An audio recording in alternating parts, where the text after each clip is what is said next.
മോളെ സുഖാണോ? അപ്പച്ചിയെ തീരെ പ്രതീക്ഷിച്ചില്ല അല്ലേ?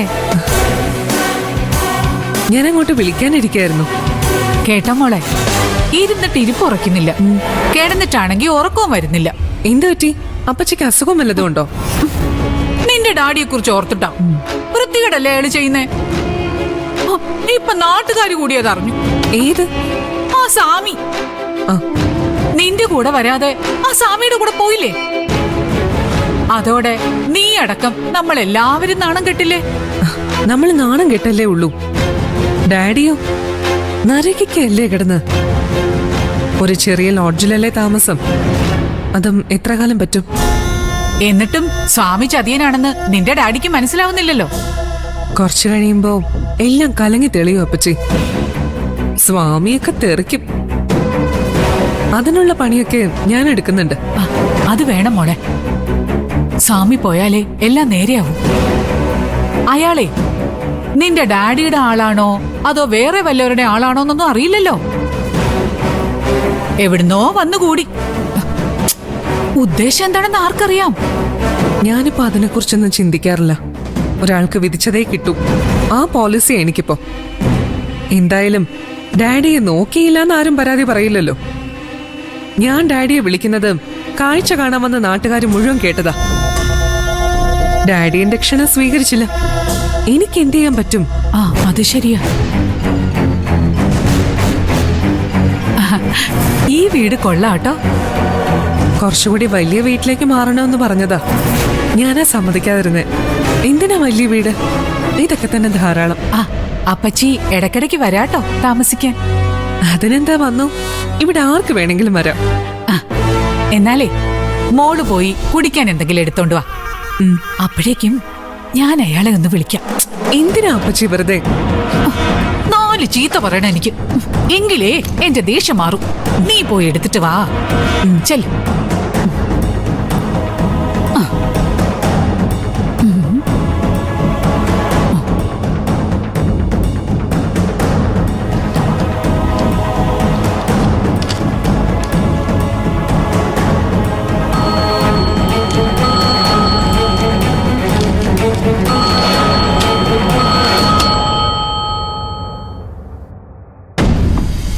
ഹലോ, ഞാനാ കാഞ്ചന.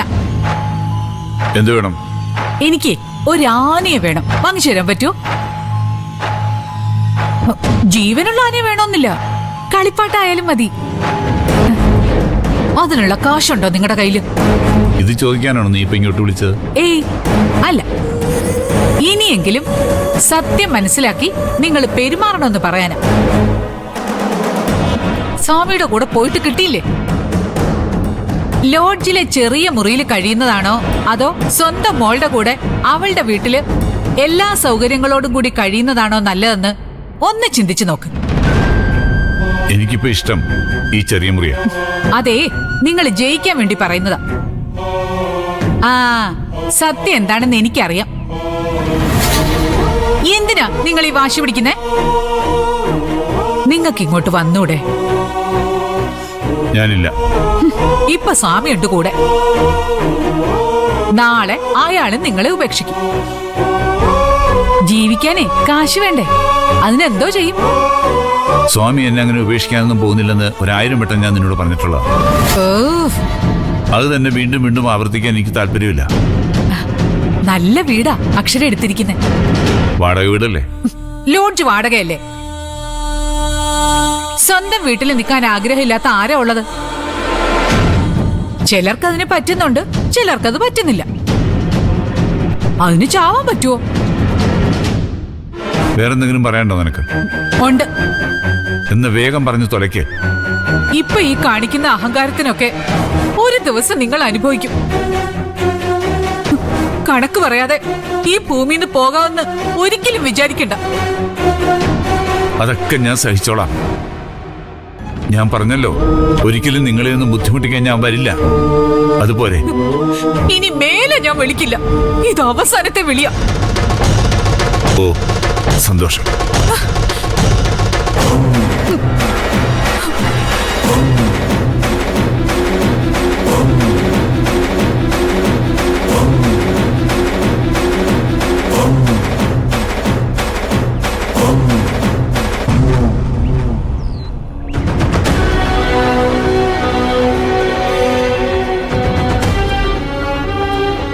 നമ്മൾ സംശയിച്ചതുപോലെ തന്നെയാ കാര്യങ്ങൾ പോകുന്നത്. ശരത്തിന്റെ അപകടം അതൊരു നാച്ചുറൽ ആക്സിഡന്റ് അല്ല,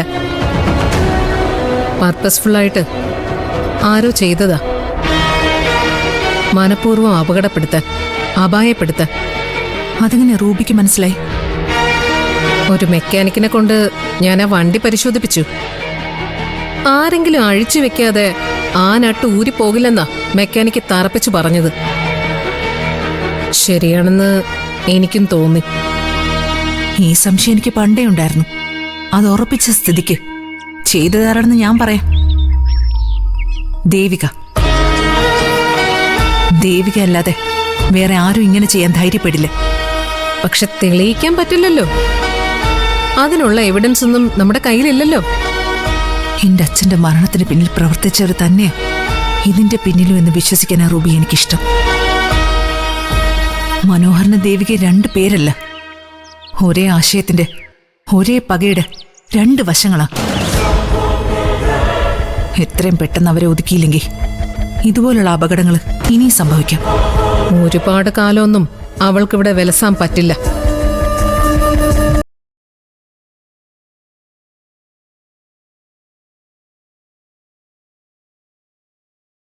പുറം ലോകം കാണില്ല. എനിക്കാണെങ്കിൽ അഭിനയിച്ച് മടുത്തു. എത്രയും വേഗം എല്ലാം ഒന്നും കലങ്ങി തെളിഞ്ഞാ മതിയായിരുന്നു. ഒരു ഫൈനൽ ഡിസിഷൻ അത് ഇതുവരെ ഉണ്ടായിട്ടില്ല റൂബി. അങ്ങനൊരു തീരുമാനം ഉണ്ടായാൽ മാത്രമല്ലേ നമുക്ക് അടുത്ത സ്റ്റെപ്പിലേക്ക് പോകാൻ പറ്റും. തീരുമാനം ഉണ്ടാവാൻ നമ്മൾ കാത്തിരുന്ന അങ്ങനെ ഇരിക്കത്തേ ഉള്ളൂ. നമ്മൾ ആഗ്രഹിക്കുന്ന തീരുമാനത്തിലേക്ക് മറ്റുള്ളവരെ എത്തിക്കാൻ നമുക്ക് പറ്റണം. ഇനി അധികം സമയം നമ്മുടെ കയ്യിലില്ല. തന്നെ വീഴ്ത്തിയത് ദേവികയാണെന്ന് ശരത്ത് മനസ്സിലാക്കും. അങ്ങനെ വന്നാ അവൻ തിരിച്ചടിക്കാൻ ശ്രമിക്കും. അങ്ങനെ ഒരു തിരിച്ചടിയിൽ പെട്ട് ആ വീട്ടിലെ അന്തരീക്ഷം മാറി മറിയുന്നതിന് മുൻപ് സിദ്ധു നിന്റെ കഴുത്തിൽ താലി കെട്ടിയിരിക്കണം. അല്ലെങ്കിൽ അപകടം. എന്റെ കഴിവിന്റെ പരമാവധി ഞാൻ ശ്രമിക്കാം. ബാക്കി ഇല്ല, നടക്കും.